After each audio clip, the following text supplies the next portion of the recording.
everybody, and welcome to full council today, Thursday the 29th of April.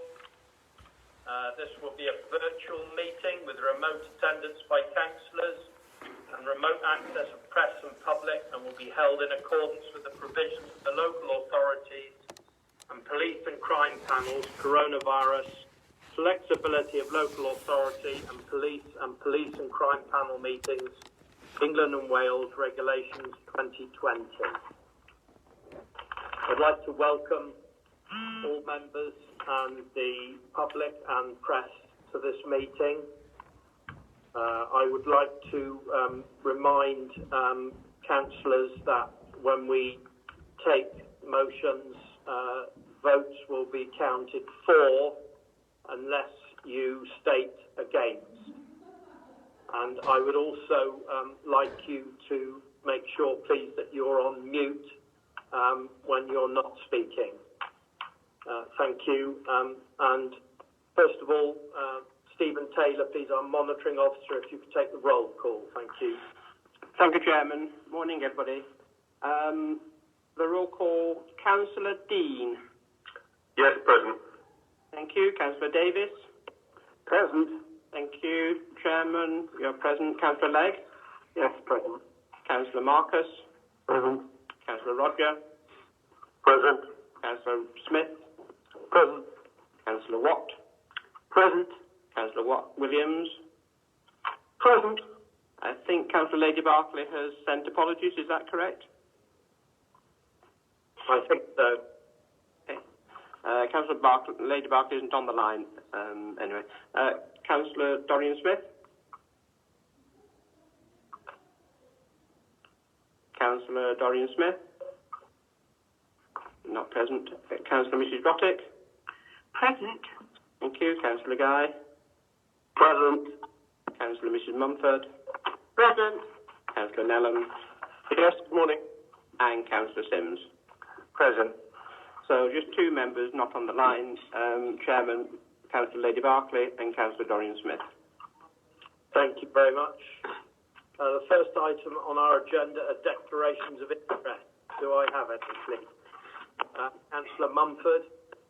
Yes, I'd like to declare an interest in item number 9, and I'll leave the meeting. Thank you. Thank you. Councillor Grottick. Thank you, Chair.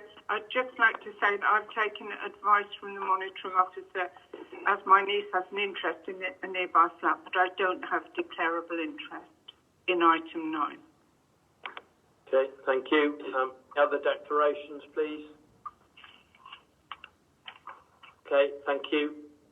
Item 2 on our agenda are the minutes of previous meetings of the Extraordinary Council held on the 9th of April and full council held on the 25th of March. Are there any issues, please, regarding any of those minutes?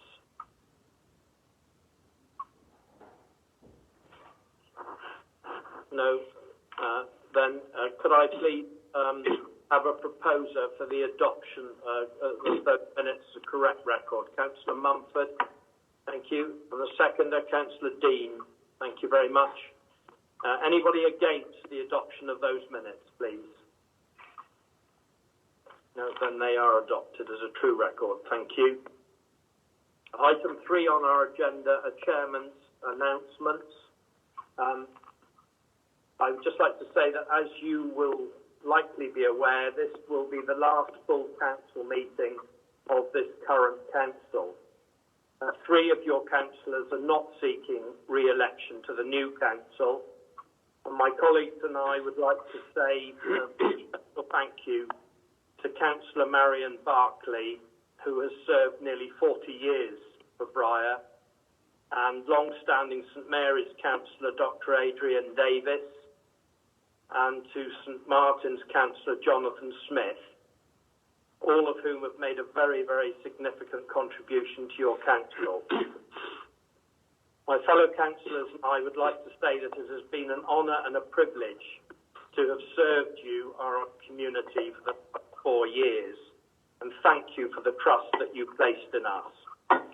We hope we have come some way fulfilling the aspirations we have of this council. Preparations have been made to make the Wesleyan Chapel safe, and we hope that you will come and vote for your chosen candidates at the election next Thursday. Thank you.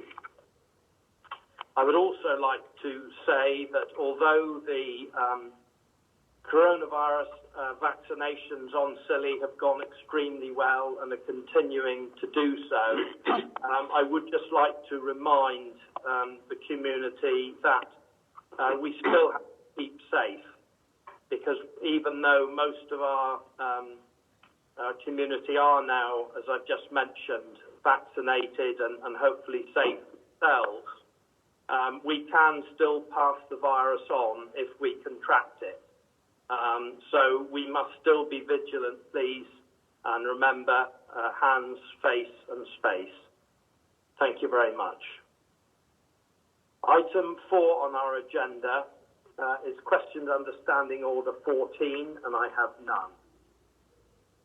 Item 5 on our agenda is to receive reports from committees, including the receipts of minutes and or draft minutes for information. We have various committee meetings. First of all, the Isles of Scilly Health and Wellbeing Board.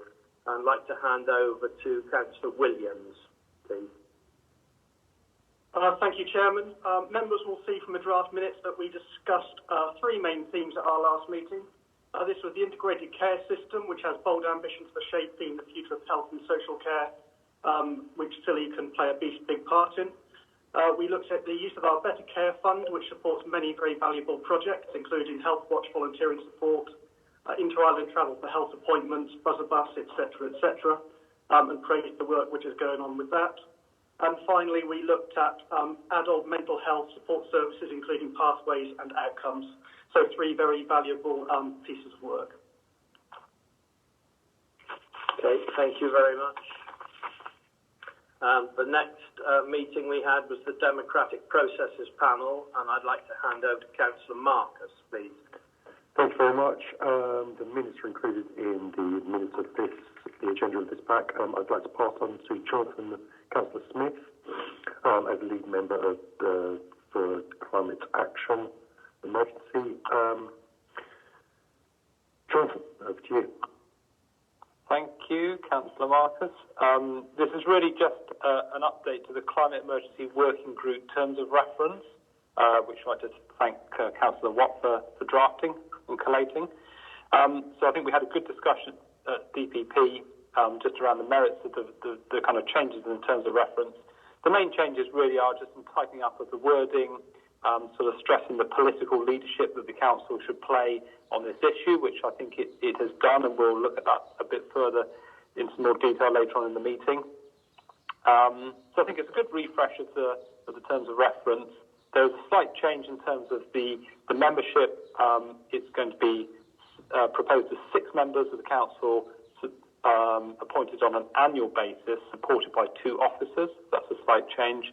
And also that guests or regularly invited co-opted members can also be invited to meetings, although without voting capacity.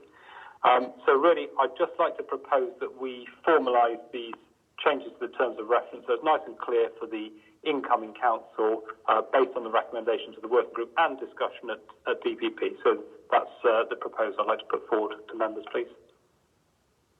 Thank you. Do I have a seconder, please, for that proposal?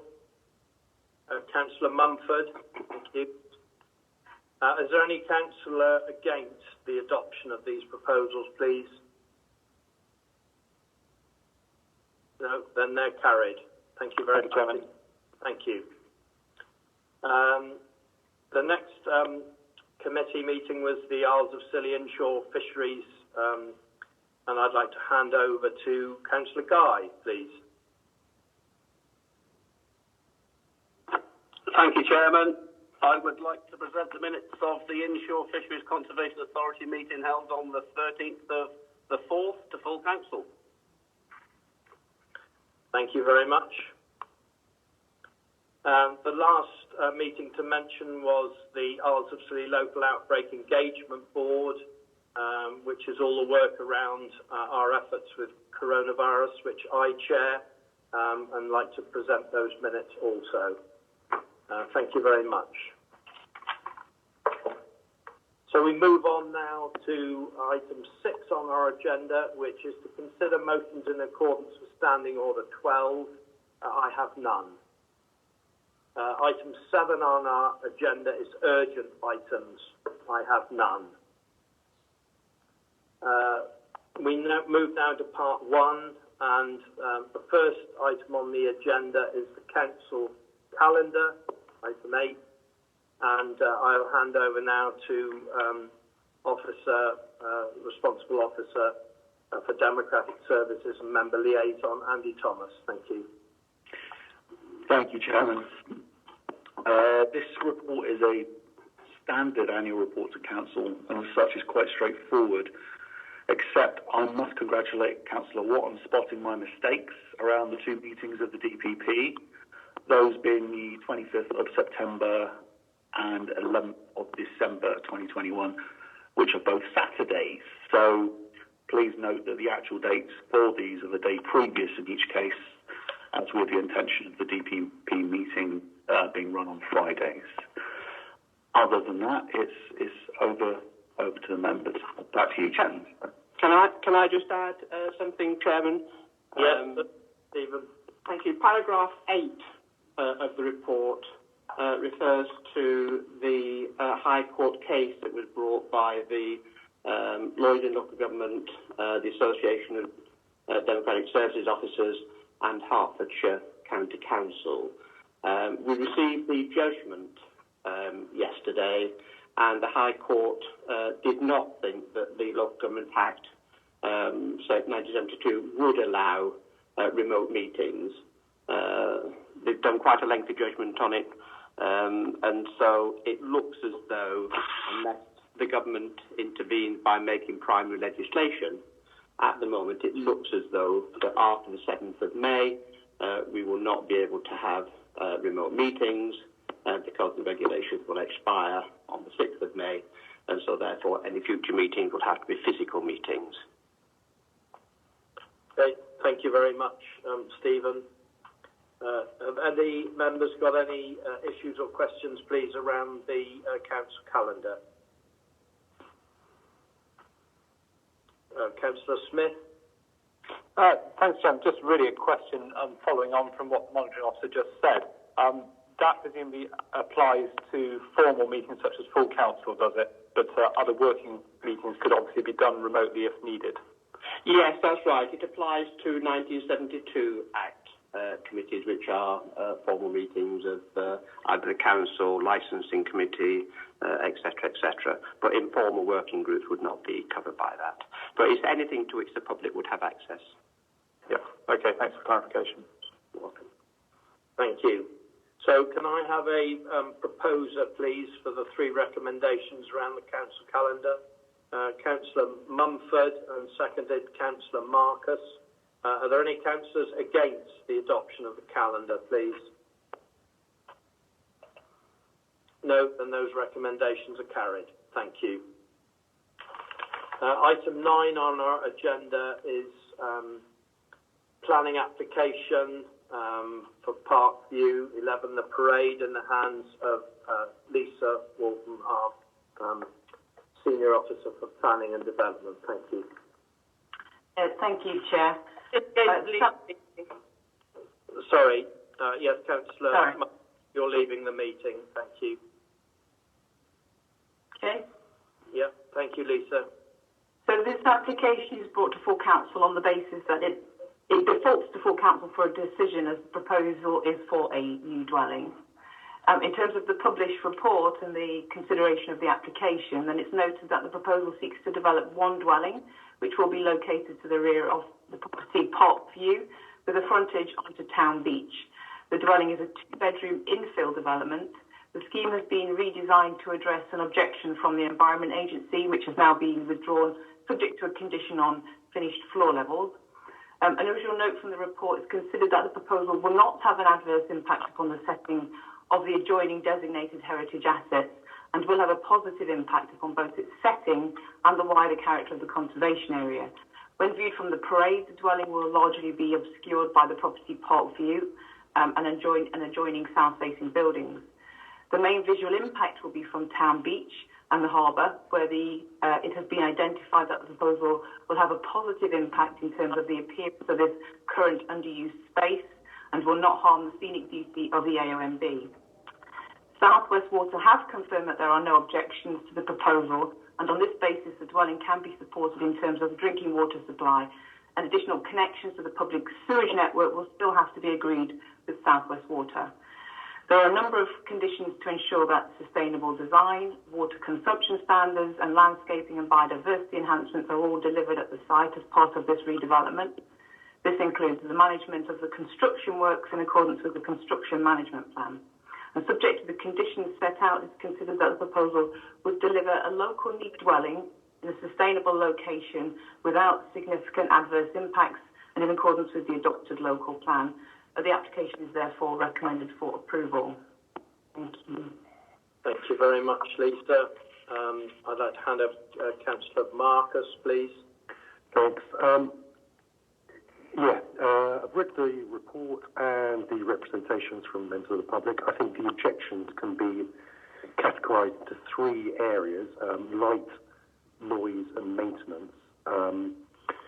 So as far as I can see, the development will reduce the light into some of the rooms in the Harbourview Mansion bathrooms next door. But these windows currently have obscured glass, and by their nature, i.e. their bathrooms, they're not considered habitable rooms. Therefore, the consideration of loss of amenity, i.e. the loss of light, should be disregarded for this application. For noise, we had a site visit a couple of days ago, which I thank the applicant for. It's very informative, and realised, and saw how small and narrow and bounded the site is. There will be works on the site will be amplified due to the nature of the site, so that could have a considerable negative impact on neighbours. The applicant has stated his willingness to work with neighbours to create a mutually beneficial timetable for the works, which should lessen the impact for the neighbours. Also, some of the representations are about the impact of the building, of having a habitable space next to a working venue, i.e. the Sloane Club next door. I think this could also be mitigated by the building having to adhere to building regulations, which would minimise the effect of noise in the Sloane Club to the new building. Also, it's got to be realised that the applicant knows what they're building next to. They are building next to a working environment. So any complaint of noise to the authority after the building is completed should be, I would be considering that as kind of not irrelevant, but those factors should be taken into mitigation, that they know what they're building next to. As stated in the report, party wall agreements are not a planning consideration when assessing planning applications. Therefore, we have to put aside any comments relating to concern about ongoing maintenance of adjoining walls. So, in summing up, I think this will be a positive addition to the beach frontage on Silling. As the report states, currently there are buildings of varying architectural merits along the town beach frontage. I think this building would be a positive addition to that frontage. I can't find any reasonable issue with the plans that would lead me to find a material planning reason to reject the proposal. Therefore, I move to approve the proposal. Thank you very much, Councillor Marcus. Councillor Roger, please. Yes, I've attended the site visit along with some colleagues, and I'd just like to endorse every word that Councillor Marcus has just said, so I won't repeat any of that. I would add that I was very heartened talking to the agent with regards to the construction process and the timetable of building and potentially phasing it over 2 years in order to mitigate the seasonal issues. So that was very heartening as well. So I just endorse everything Councillor Marcus has said, and then therefore happy to second the proposal. Thank you very much, Councillor Roger. Councillor Dean, please. I also attended the site visit, and it was very useful. It was very helpful, and a lot of the issues were addressed at that. I'd just like Lisa just to clarify on the party wall agreements. It is a legal obligation for the applicant to enter into party wall agreements with the neighbouring properties, is it not?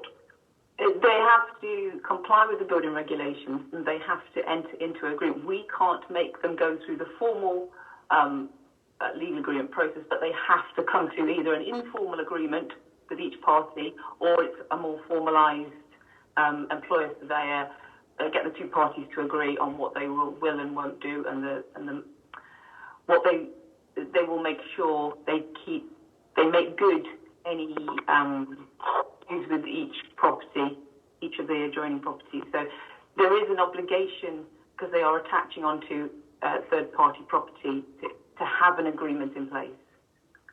Okay, thanks very much. And just backing up what Councillor Marcus said, I think the building regulations will address pretty much all the other concerns that have been raised. The only one that's not addressed by that is the question of light into the bathrooms. But as Councillor Marcus said, these are non-habitable rooms, so I can't see that they're a valid objection either. So, that's me. Thank you. Thank you. Councillor Watt, please. Yeah, thank you, Chairman. Yes, largely agree with everything that the lead member for planning has said. And also, he mentioned about the design. It would probably improve the effect of what is actually a bit of a mess along the harbour front. I remember when Harbourview Mansions and also the adjoining ones were built in the late 60s, early 70s, and that was way out of keeping. So this won't make it, well, I think it will improve it.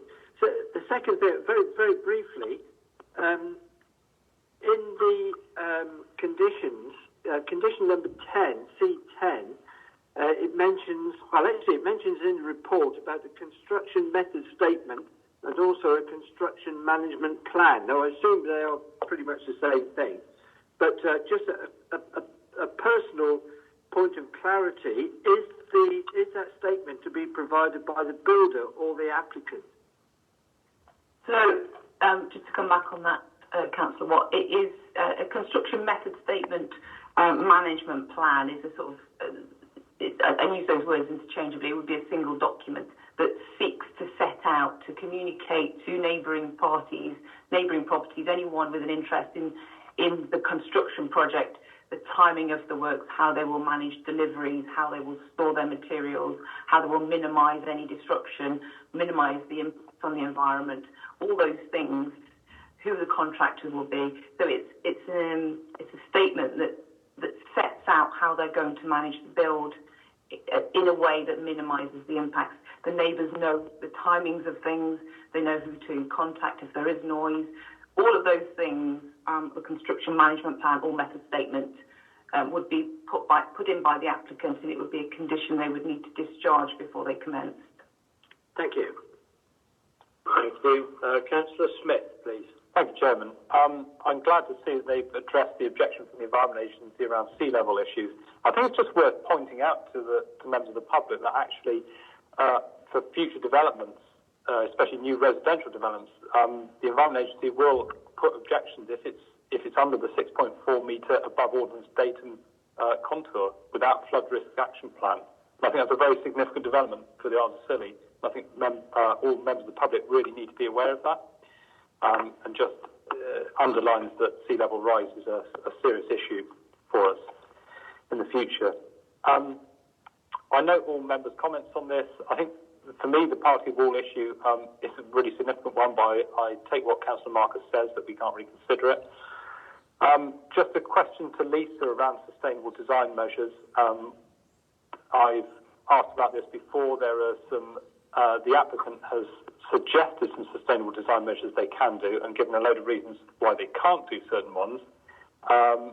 I wonder whether there's been any follow-up with the applicant or the agent to clarify this at all, please.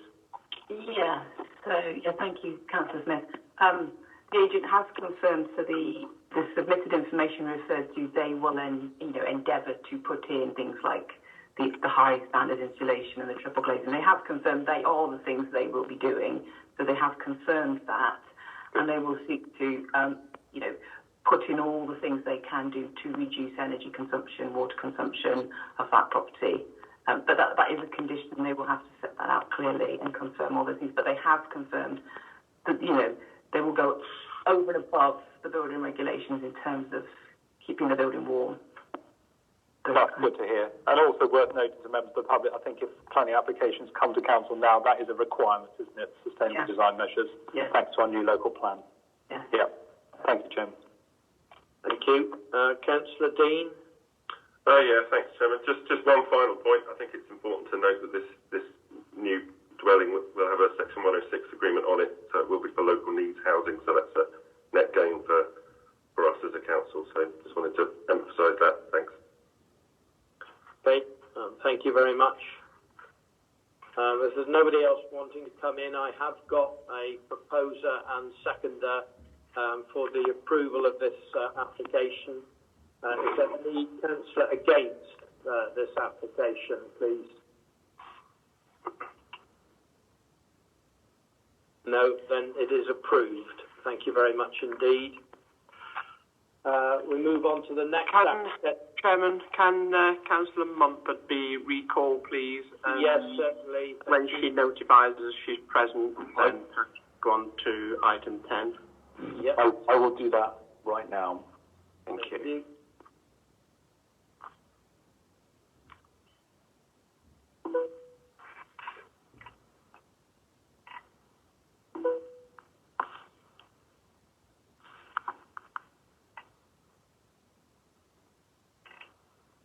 Chairman, I'm sure she'll be with us within the next 30 seconds. So if you... I can see her. Thank you very much,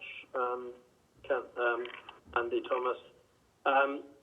Right, so our next application is item 10 on our agenda, which is land at Parsons Field, again in the hands of Lisa Walton. Thank you. Thank you, Chairman. So this application is brought to full council on the basis that the applicant is the council. The proposal replaces an application approved last year. It will be again located in an area of off-street parking at Parsons Field. It's for an electric vehicle charging point and 2 electric vehicle parking bays. It is a general use electric vehicle charging point that can charge 2 electric vehicles, and the proposal does not include a dedicated GoEV car share vehicle or charger or any solar canopy. In terms of the wider landscape issues and impacts upon the historic built environment, then it's noted that proposal being well located in very much a modern part of Hugh surrounded by domestic properties, would have a neutral impact. There are no concerns identified that would suggest this proposal would harm the AONB or the conservation area designations. In terms of neighbouring amenity issues, then this area is already used for the parking of cars, and as no solar canopy is proposed, it's considered that the size and position of the EV charger will not give rise to any amenity issues. In relation to highway safety, Parsons Field is a through road, but vehicles travel at speeds that reflect the built-up nature of this area, and the proposal does not change or reduce the car parking at this site. It's not considered that there would be any significant impact on highway safety. So subject to the conditions set out in the report, the application is recommended for approval. Thank you very much. Councillor Marcus? Yeah, I don't have any issues with this application at all. Thank you. Councillor Smith? Yeah, I think this supports the GoEV project. I'm happy to propose this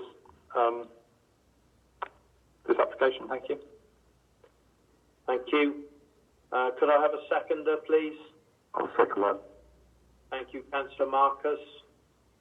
If there's no other councillors wishing to come in, we have a proposer and seconder for the granting of this application. Any councillors against the granting of this application, please? No, then it's granted. Thank you very much. The next application is item 11 on our agenda, the Town Hall. Again, in your hands, Lisa, please. Thank you, Chairman. So this application is also brought to full council on the basis that the council is the applicant. The proposal seeks to change the use of the Town Hall to enable part of the building to be used by the Isles of Scilly Museum, part of the building to be shared and part of the building to be retained as council office space. No physical alterations are proposed to the Town Hall, and as such there will not be any to the list of building as a designated heritage asset. In terms of other policy considerations, then it's noted that the council will lose its Town Hall self-service reception area, which will become the main gift shop for the museum. Noted, however, that a staffed council reception desk is available within Hugh Town at the St Mary's local plan. Then it's considered that as an alternative provision for the community facility is already available to offset the loss of the reception space of the Town Hall. The main hall space of the Town Hall is proposed to be shared between the council and the museum, which suggests that the space will be retained in its current form and will be used by the council for the uses as currently. Although the stage of the hall proposal will enable the Isles of Scilly Museum to both rehome its displays and resources as well as reopen to the community and visitors, and it's considered as well as a repository of cultural information about the islands. The proposal delivers wider public benefits in terms of enabling the museum to reopen to the public, whilst retaining civic space and making use of an existing building. So keeping active uses within historic buildings is beneficial to the long-term health of a building as designated heritage asset. Additionally, the proposal enables greater use and public access to a Grade 2 listed building. No harm has been identified in terms of the wider vibrancy of Hugh Town, and there are not considered to be any amenity issues for neighbouring properties. And subject to the conditions set out, the application is recommended for approval. Thank you very much. Councillor Marcus, please. Yes, yeah, I support the proposal. The one question that we've had back from the public is about protection for community space. Is that, Lisa, is that going to be a consideration for planning or... Sorry. Go on. The hall space is shown as shared for opportunity to be used by the museum and shared by the council as well. So it's under its current use of that space, that will still be used in the way it currently is. Okay, so hopefully we will start seeing, as restrictions lift, more use of that as a community space for the things it was used before. I have no other issues in planning terms with this application, so I'll propose it. Okay, thank you. Councillor Grottick, please. Just two quick points, if I may, Chair.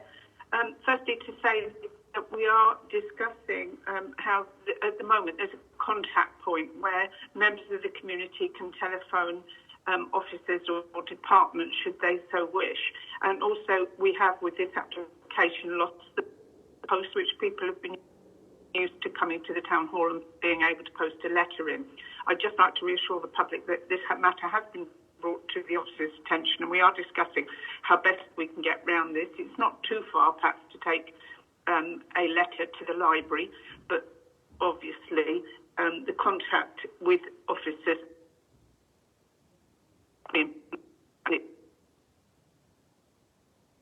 after the election, of course, is still addressing.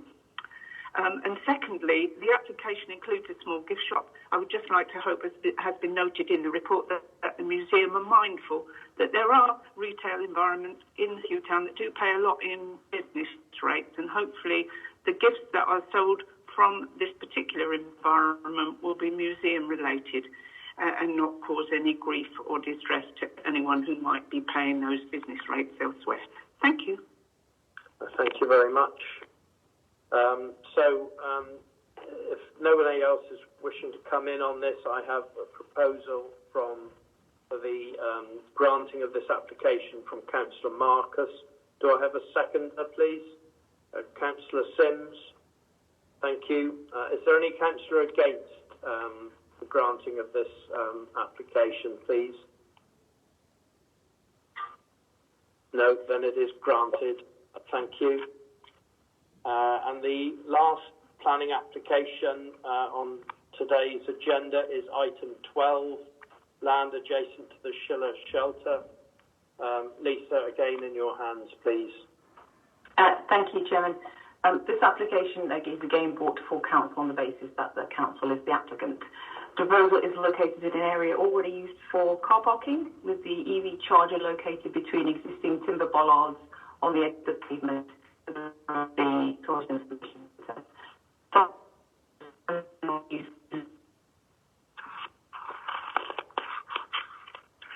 We've lost you, Lisa. Me? We lost you for a bit. Could you? Can you hear me okay now? I can hear you now, yes, but we lost you there. If you could just go back on what you were saying, please.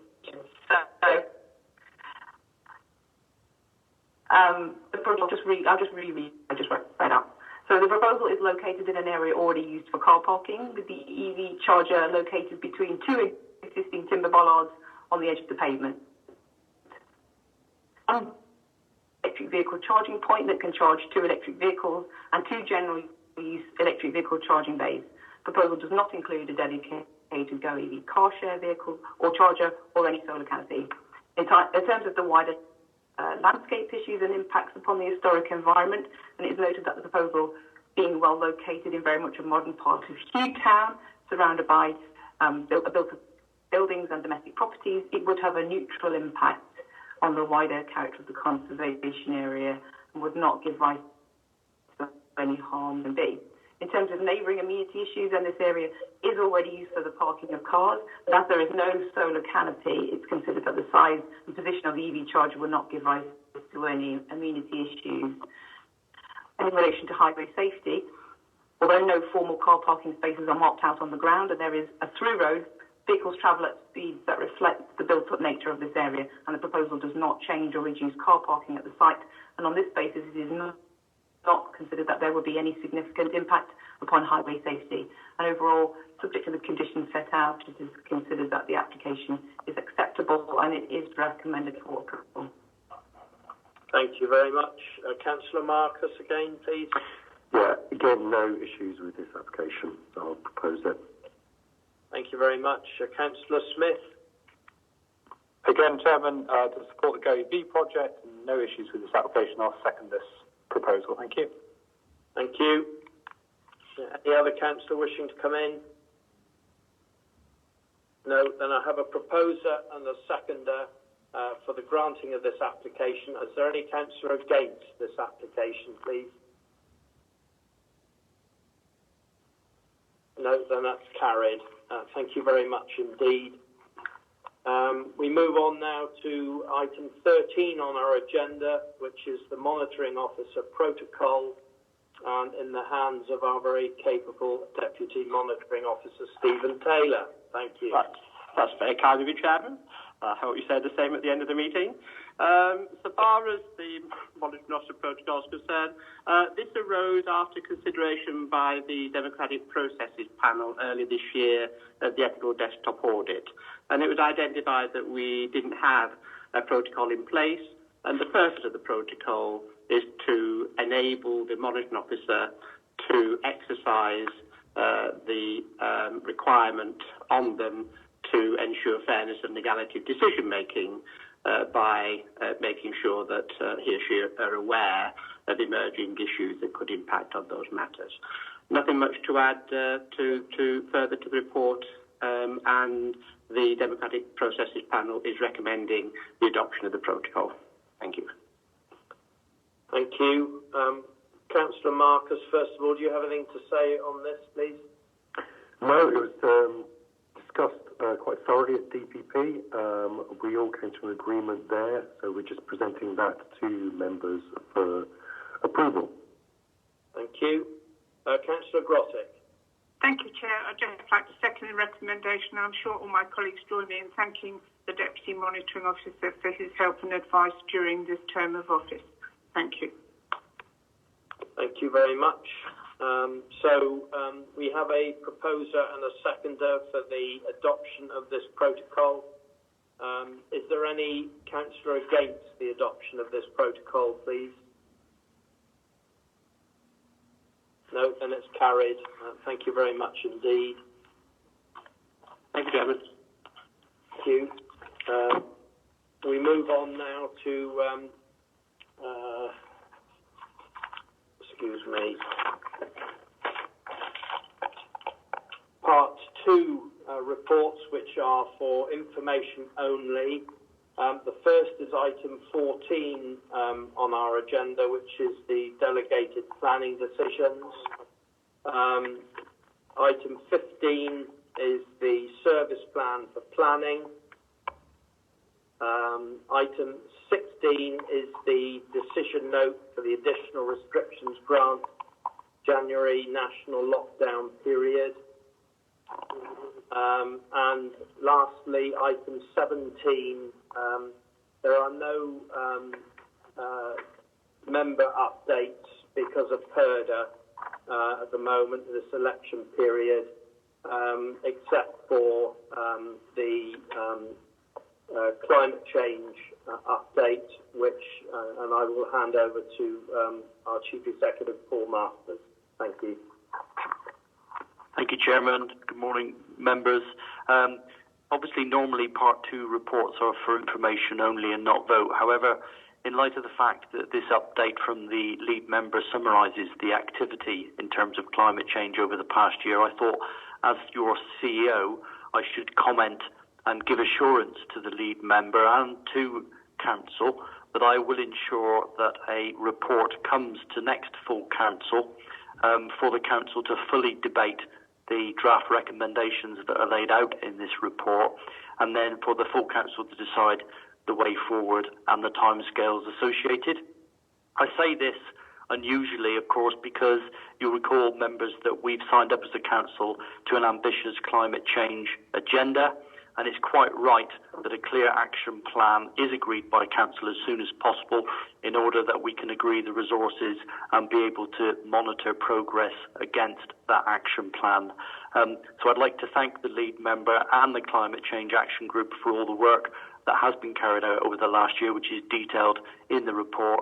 And as I say again, to give my personal assurance, as to be minuted, that as CEO, that I will be bringing a report to the next full Council to incorporate those recommendations for full debate and approval or not at the Council. Thank you, Chairman. Thank you very much, Paul. Jonathan, you wanted to come in? Yeah, may I say a few words, Chairman? Yes, of course. Yeah, thank you. So members will see the Climate Emergency Working Group report in front of them. I just wanted to highlight that I think the working group can be proud of some of the things it's achieved and the Council has achieved in helping to cut its carbon footprint over the last couple of years.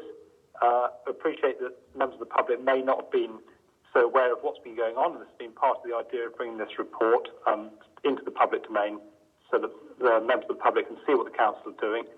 One example of what we've done recently is to change our electricity tariff to 100% renewable tariff, and that's actually cut our carbon footprint by somewhere in the order of 25%. So I think people can see that we're really making progress on these issues. There's lots of changes that are happening, some of them driven by COVID, such as working arrangements, travel arrangements, and these will be brought forward by the Chief Executive in due course. At the end of the report, as the Chief Executive said, there's some suggested recommendations that next Council might want to take up. My personal recommendation would be that they do that and really take this on to the next level. So very much like to thank my team in the Climate Emergency Working Group for their work so far over the last couple of years, and I hope members of the Five Islands School who actually brought the petition in the first place are pleased with what we've done in terms of progress. And I look forward to seeing from the sidelines the work that the group continues to do and the Council continues to do on this issue. And lastly, just a quick opportunity to say thank you very much to members for all their support and challenge and interest over the last couple of years, and particularly to lead members and chair and vice chair, and appreciate that it's a lot of work, a lot you put in, and it's been a real education in the workings of the Council. So thanks, everyone. Thank you very much indeed, Jonathan, and thank you very much for your a large contribution to all this. It's very much appreciated. Thank you very much. So there are no Part 3 items, so that concludes this council meeting. So thank you very much, everybody, for your attendance, and we will close the meeting. Thank you. Thank you, Chairman.